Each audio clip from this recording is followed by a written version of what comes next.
All right, guys, so this is gonna be the guillotine, and we're gonna be doing the guillotine from the guard.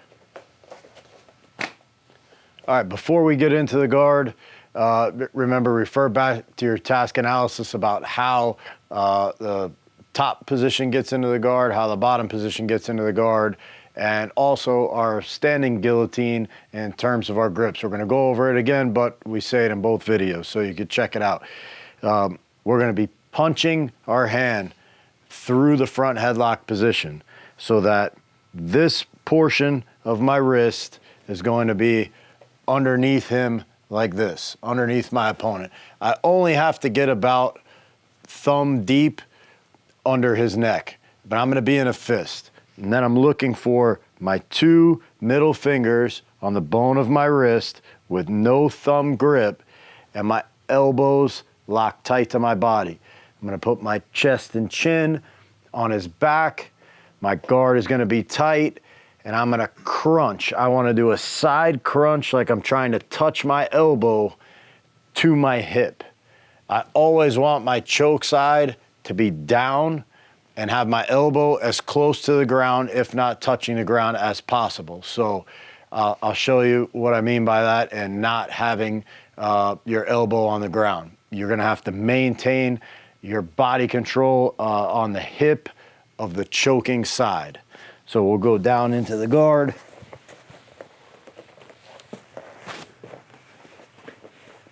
So we're in the full guard, and again, full guard, we get into this position a lot of ways, and we could end in this front headlock in the guard a lot of ways as well. So when I'm here in the guard, I'm gonna go through and make my grips like we just talked about. So I'm punching through, I'm getting thumb deep on his neck, and I'm gonna take my other hand and form the grip that we just showed. Once I form that grip, this is what I meant by my elbow going to the ground. I don't want my elbow high, and I don't want to go to my right hip like this. This is not helping my choke. So from inside my guard, I'm gonna make a small shrimp of my hips. So you can open your guard and shrimp your hips just slightly, so I'm to my left hip, my choke side is down. I'm trying to touch the floor with my elbow. I'm gonna relock my guard, and I'm gonna put my chest and chin on his back. Now I'm gonna flex that bicep in the mirror with my choking arm and crunch my body and try to touch my elbow to my hip.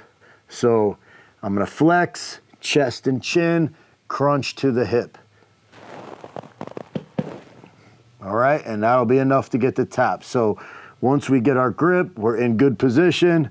I shrimp to my hip, choke side is down, and bicep, chest, chin, flex and crunch elbow to the hip. Remember, always keep your elbows tight. Don't let your elbows flare. We don't want to go to the opposite side hip. We want to take our choking side and put it to the ground. So there's a lot of ways that you can catch this. Like I said, maybe I get taken down and I just catch it. But if I'm wrapping, I may reach over and wrap his head into the chin strap to control him and pull it down. When you're doing that, you also want to focus on using your hips to pull him down, and refer to our task analysis sheet on how to break my opponent's posture.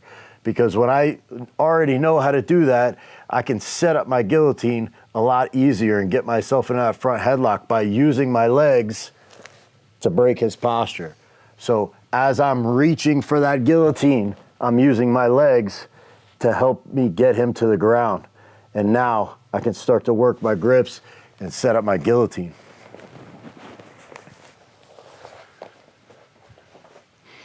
So that's going to be our guillotine from the guard.